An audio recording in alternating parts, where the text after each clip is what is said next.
Welcome into the Pursuit of Manliness podcast, where we are vigorously equipping men to pursue biblical manliness. My name is Jarrett Samuels. I'm the host of the podcast. And men, as always, I'd like to begin by thanking you for listening to or watching today's show. Now, when you get the opportunity, make sure you visit thepursuitofmanliness.com. That's the website where you can find this podcast episode, the whole catalog of 400 previous podcast episodes.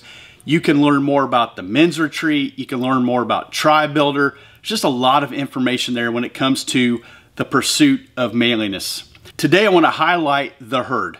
On Mondays, you hear me end the podcast with, for you men in the herd, we have a couple more questions over there. We talk about kind of taking the guest, moving to that conversation for the men in the herd. The men in the herd are a global community of men who help support the pursuit of manliness.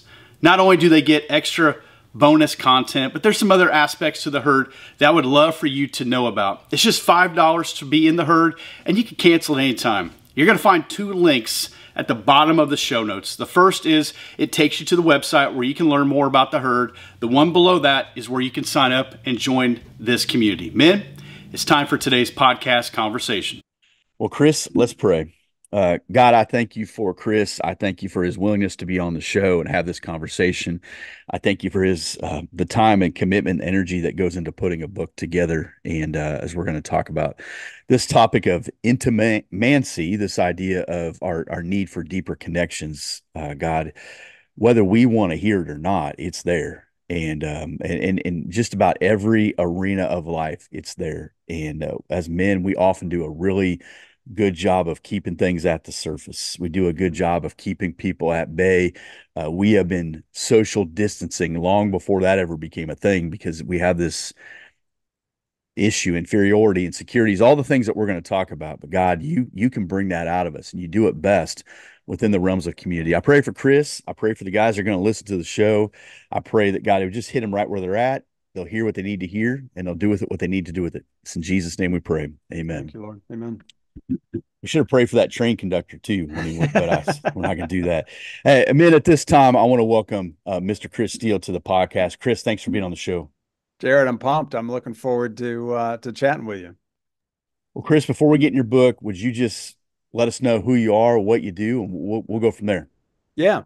So I'm a father, a husband, have been, wife and I just celebrated 28 years. I've worked primarily as an actor and a television host for about 25 years, which just simply means that you'll probably find me trying to sell you something you may or may not need on TV. I've done a lot of infomercials over the years, and all I'll say is they're not all revolutionary, but it's been an interesting ride. My wife and I do some other things. We've been renovating homes, flipping homes for about the same amount of time, 25 years. But I am most passionate about my faith. There's nothing I enjoy talking about more. And, we're going to talk about a subject that, I've said this many times. I grew up with four brothers and a lot of testosterone in the house. And we were actually bilingual with our primary language being sarcasm. So in my house, it was a little like you say it like a heavyweight fight, where we would all look to deliver that knockout blow. I mean, we were pretty ruthless. We'd have friends over, and if you couldn't hang, you'd leave pretty bloodied. So I often joke that if I had come home and said, "Hey guys, I want to talk about intimacy," it would have been painful for me. But as you and I both know, Jarrett, God has other plans, and this is something that I dealt with my marriage for like over 25 years. It almost ended my marriage. It wasn't just an issue in my marriage. I learned through that process the value of having other men in your life, and what this really means for us to be on this battlefield, and how we're supposed to really interact and lean on each other. And then, of course, I leaned heavily on my relationship with the Lord, and I grew up Catholic. My wife says I'm a recovering Catholic, which is about right. So intimacy with God was totally foreign to me until I, came into a relationship. But it is the most intimate, important relationship in my life. So yeah, it's just a topic that has kind of I've become a student of, and I enjoy talking about. Well, I made the joke to you, and I'm just going to try it here. It's what pastors do, but I just said, usually when you write books, you think, man, I want to sell some copies. I want to get in the hands of these men. Evidently, you don't want to sell too many because the title is Intimancy. There's an N in there, Intimancy. I probably mispronounced that because everything you write about in this, Chris, is the opposite of what men want to deal with. I'll tell you, I'm not good with the word intimacy. I don't ever hardly ever use that with my relationship with Jesus or because I think intimacy, I think bedroom. And that's not what you're describing here, right? No, it's not. And so think about that. And that's you are where most men would be. In my case, for whatever reason, the roles were reversed. And I was the one saying to my wife, because it became painfully obvious right after the honeymoon, or actually on the honeymoon, that we didn't have a connection. And so it became this conversation when I brought it up about sex, where she would say, "Oh, you just want more sex." And, listen, your wife says that, you don't want to dismiss her.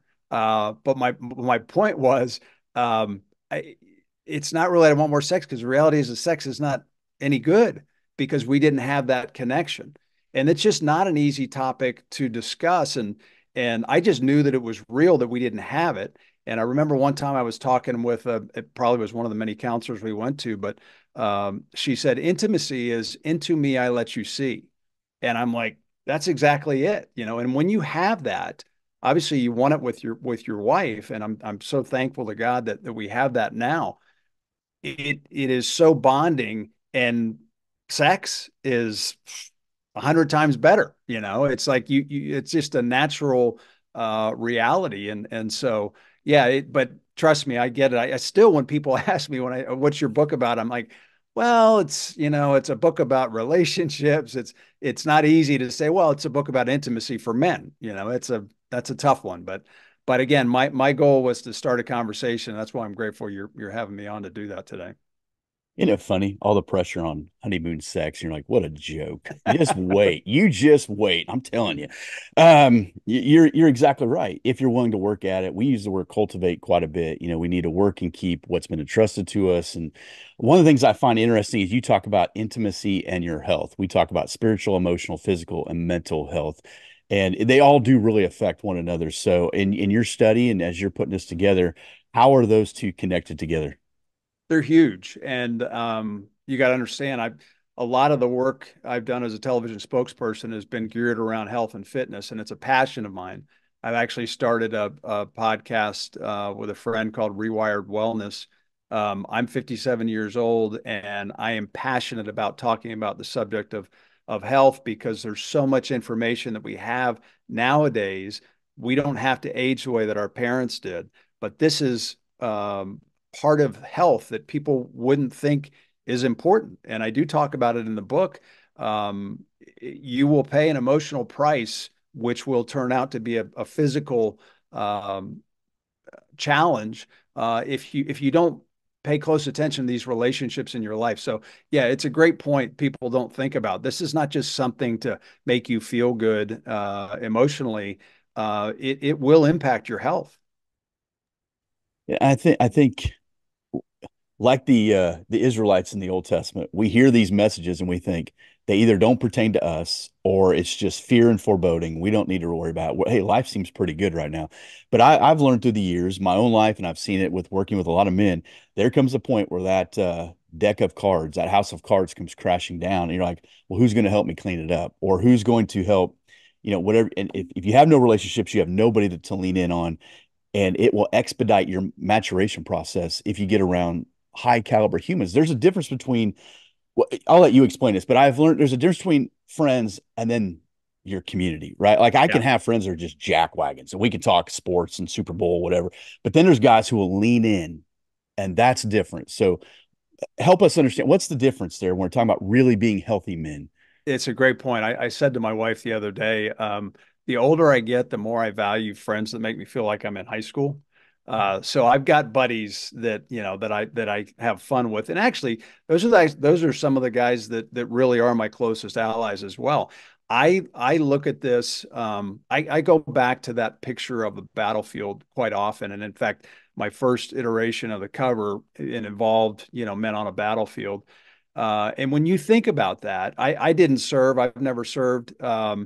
But my image of guys that serve is if you're actually, you know, engaged in battle, you're with guys that may be the last guys you ever know that you spend time with. So you don't have time for BS. You don't have time, you're gonna lean in there and you're gonna realize I need you to lay your life on the line for me, and I'm gonna do the same thing for you. So that's getting about as real as you can get. And for me, I just have, it's always been important to me. And I don't know if it was um, more a result of what I was dealing with in my marriage. And so I really needed guys around me to, to pray for me, pray with me, listen to me vent, whatever it was. But I just, I see tremendous value in it. I've leaned on it heavily. I don't know if I know it is difficult for a lot of guys to see it that way. This is something, Jared, that to me really hit home in 2 Samuel. David's talking to Jonathan, and he says, "I'm distressed for you, my brother, Jonathan. Very pleasant have you been to me. Your love to me was extraordinary, surpassing the love of a woman." Now, a lot of guys will listen to that and, you can make jokes about it. That's a real thing. This connection that you have with guys. Listen, I can remember I used to, I travel a lot doing television stuff. And early on in my marriage, I remember coming home and I'm assuming this is a podcast for men, so I can be real.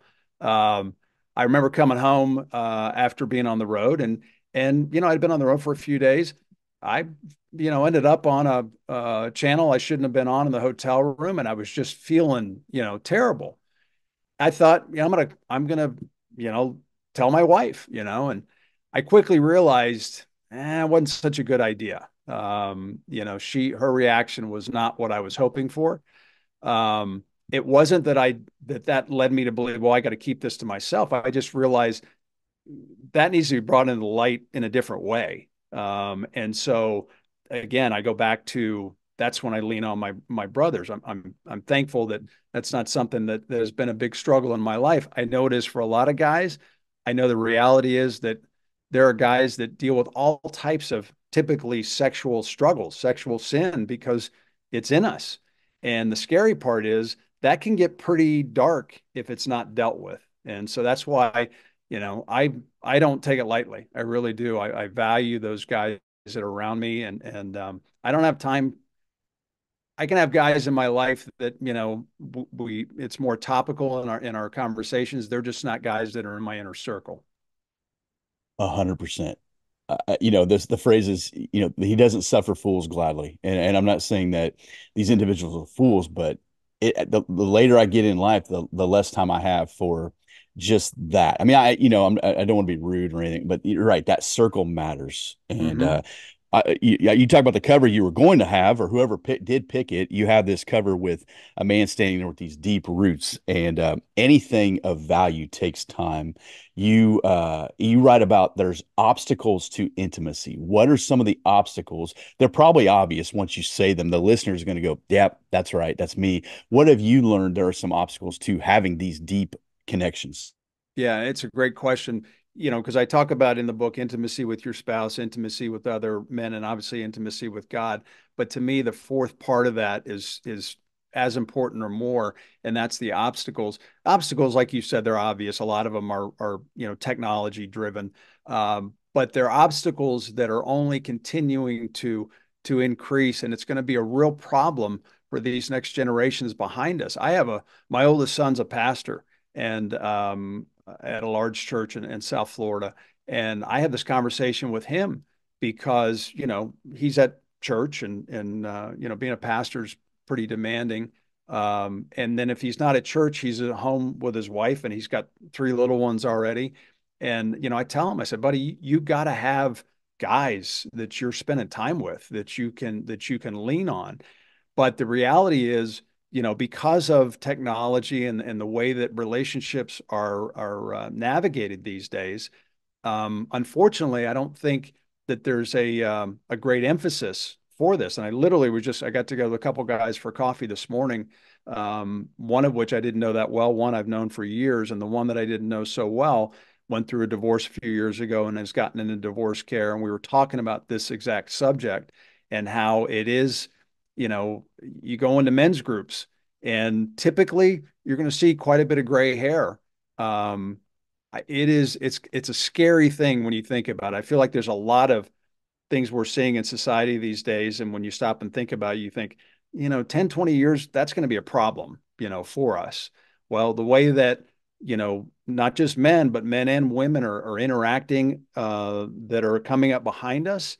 Um, Unfortunately, the whole idea of an intimate connection, a closeness that way, it's just not something that's going to come naturally. And I think it's important, for guys like you to get real and have these conversations. And we have to pass that on to, to our kids and hopefully make it clear to them how important it is.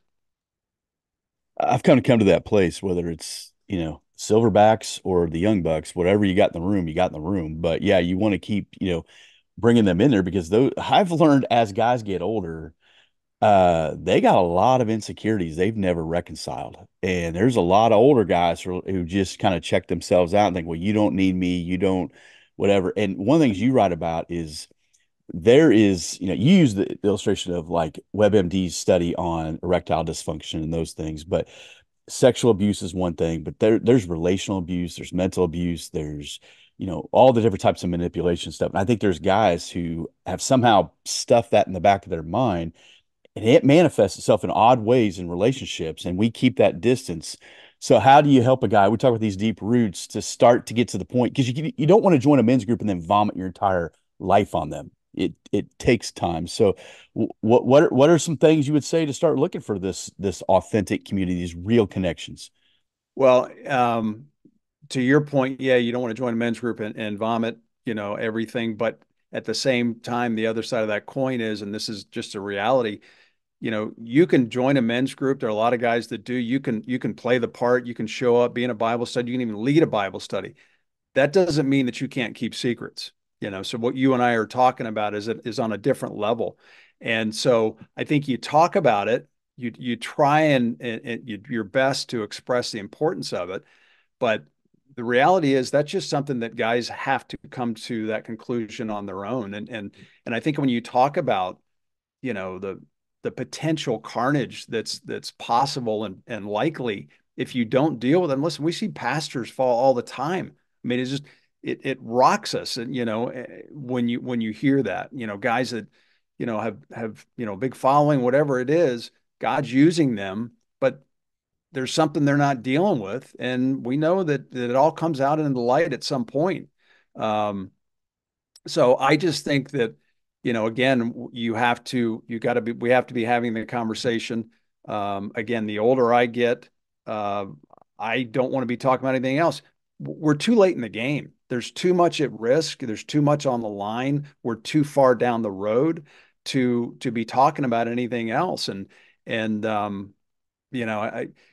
you probably saw the Sound of Freedom, and Tim Ballard when before he unfortunately fell, was in leadership with Operation Underground Railroad, was doing some amazing things. But I remember in one of his documentaries prior to Sound of Freedom, he was talking about sitting down with some of these guys that were pedophiles and that they had recovered, hundreds of hours of child porn, um, and just the darkness in their eyes, and asking them, how did you get here? And he said, it was almost always, well, it started picking up a Playboy, something like that. I believe porn is, and it's obviously this is nothing, I'm not saying anything that people don't already know, but I think it is absolutely the biggest weapon that the enemy can use. And I think it can turn into some of the darkest sins if it's not dealt with.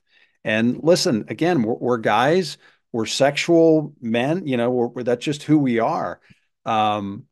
You got to be able to talk about it. I have a huge heart for homosexuals. I feel like it's one of the things that the church has not necessarily done the best job with.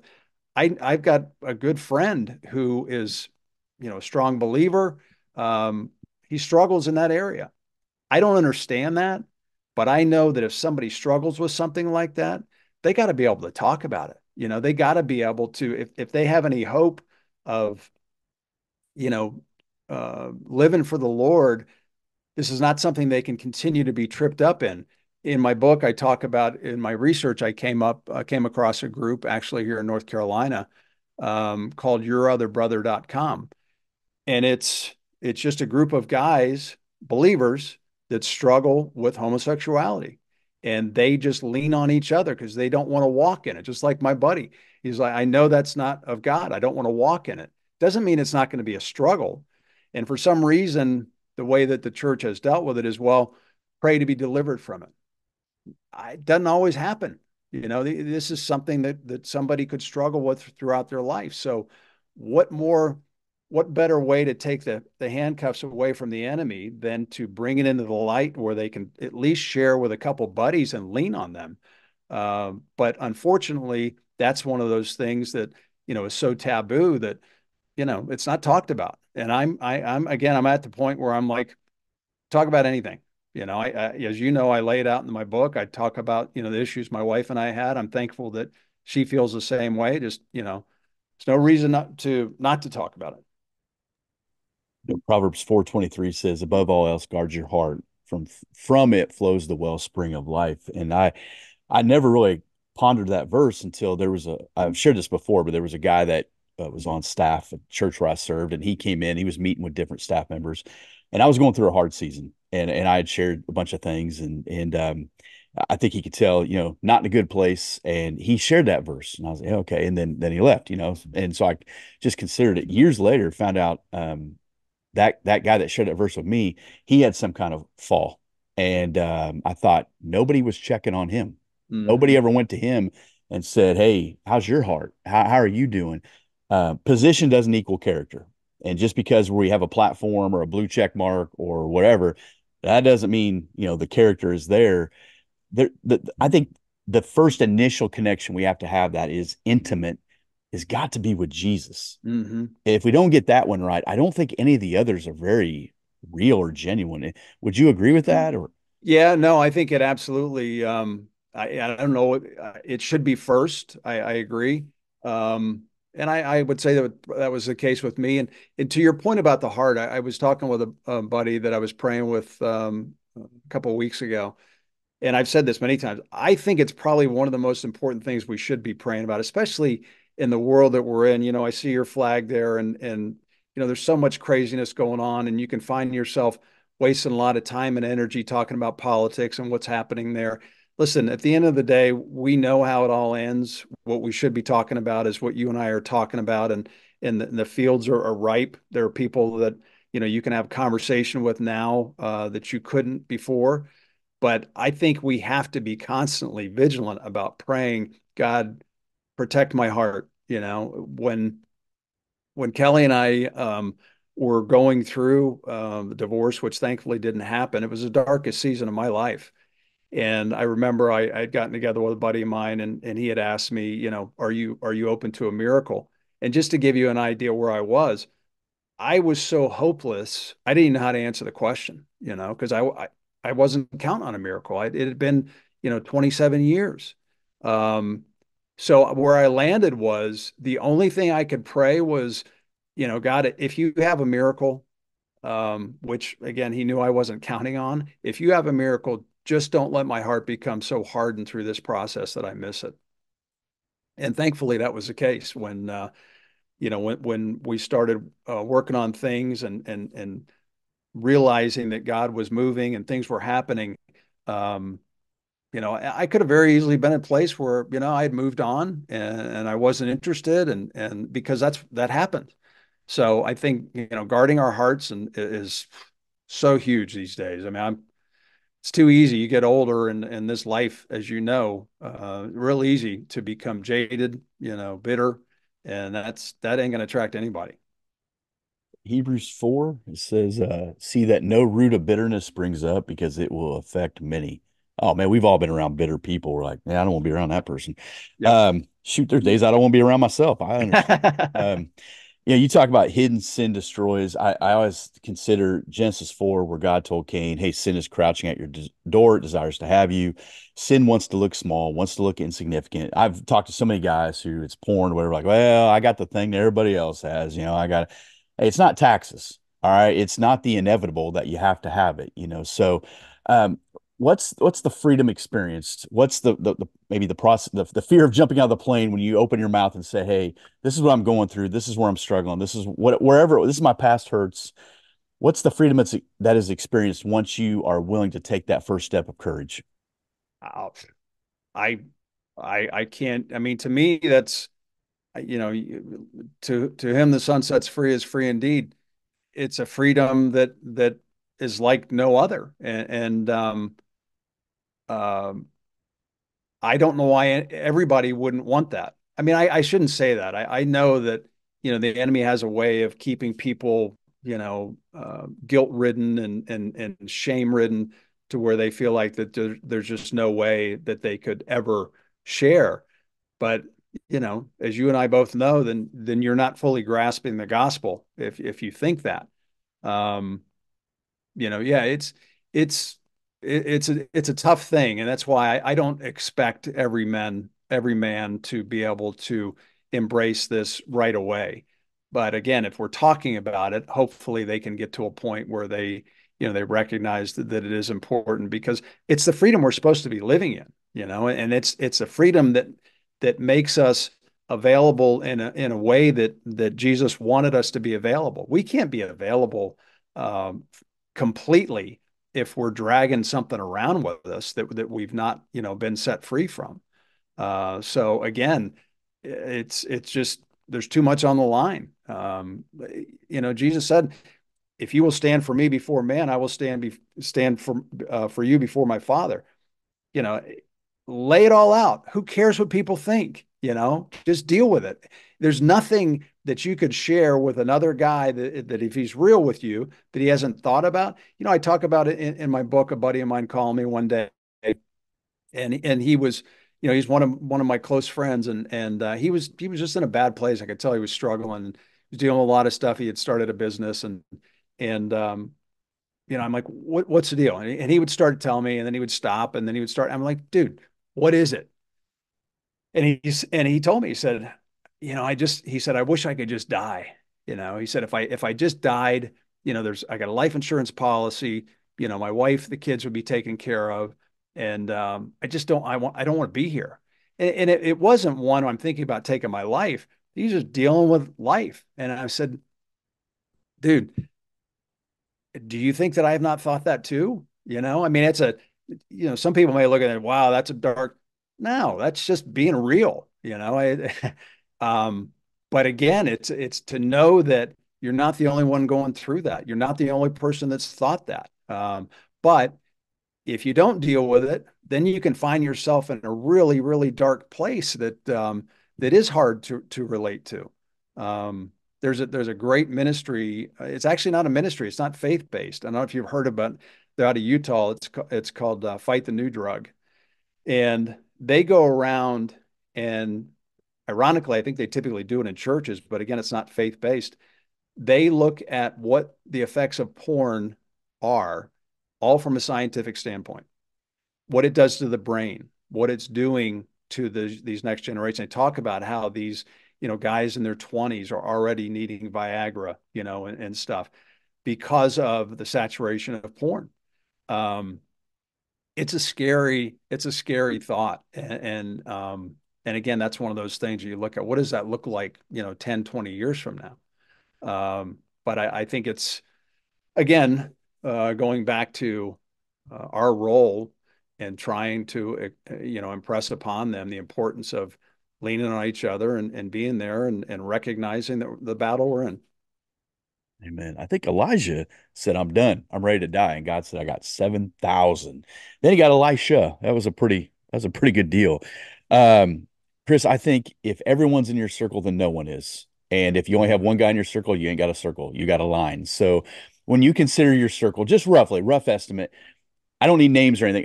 Roughly how many guys would you say are kind of in that close circle of community, brotherhood, sharpening one another? Yeah. I kind of equate it to, again, on a battlefield, you're flanked by two guys. You got a guy on your six, so, but because it's important to me and I see guys out like that, I probably have, about five guys that I know I can call on at any time and will be there for me. And they do the same, they'll reach out to me. It could be a text. Hey, I need your prayers today. Lift me up, kind of thing. Yeah, I would say, and some of them have been there for years. Occasionally, you may find somebody new that you connect with, and they become part of your troop. But yeah, no, you have to have, I believe, a good 3, 4, 5 guys there with you. And you know, this is not something just obviously for guys. Women need to have it. But one of the other things too, I know that when Kelly and I were struggling, which we did for years, there's this whole thing about couples, not sharing. And Mhm. if you're not with some other couples that you're getting real with, and they're not, being real with you, that's where healing again comes from. We went through a period with our younger son, when he was a teenager. We're still kind of dealing with a little bit, but just a dark season. And when you got a kid that's struggling, I remember reading somewhere, a parent is only as happy as their least happiest child. And he was Amen. dealing with some anxiety and depression, and we ended up having to put him in a um, therapeutic boarding school, and it was a challenging season. There was nothing more helpful to us than to find some other couples that were dealing with something similar. It's just, again, that's where you can come together and pray and encourage each other and give testimony. There's a reason why testimony, the word of your testimony and the blood of the Lamb are in the same. The power is unbelievable. So I think that's again, this is not just something for men. It's in all relationships. That's why I wrote the book for men, but it's every bit as important for women, for couples. It's just the way we're supposed to do life. Hey, Chris, I appreciate the conversation. Where can we find out more about you, the book, this idea of deeper connections? The book's on Amazon. Just it's Intimacy with an N, like you said, Intimancy, and put in my name, it'll come up. My website is actorchrissteele.com. Don't go to chrissteele.com. You don't want to be on that site. That's a whole other conversation. But actorchrissteele.com. And yeah, if guys are watching this, they want to have a conversation, reach out. If you've got a men's group, I'd love to plug into it. Mhm. I've spoken to some men's groups, and the last one I spoke to in Palm Beach, they said they've never seen a response like that. The outreach. I mean, I stood there for an hour afterwards. The questions just kept coming, and it hit a chord. So I'm excited about that. I just want to keep talking about it. I'm doing something wrong because when I get invited to speak, I end up sleeping on the ground somewhere. You're going to Palm Beach. Right. I've never graced the shores of, no, I'm kidding. Chris, thank you. You guys, the links are in the show notes. They're easy to find. I like that you hit on the couples part because I have another question or two I want to ask you for the men in the herd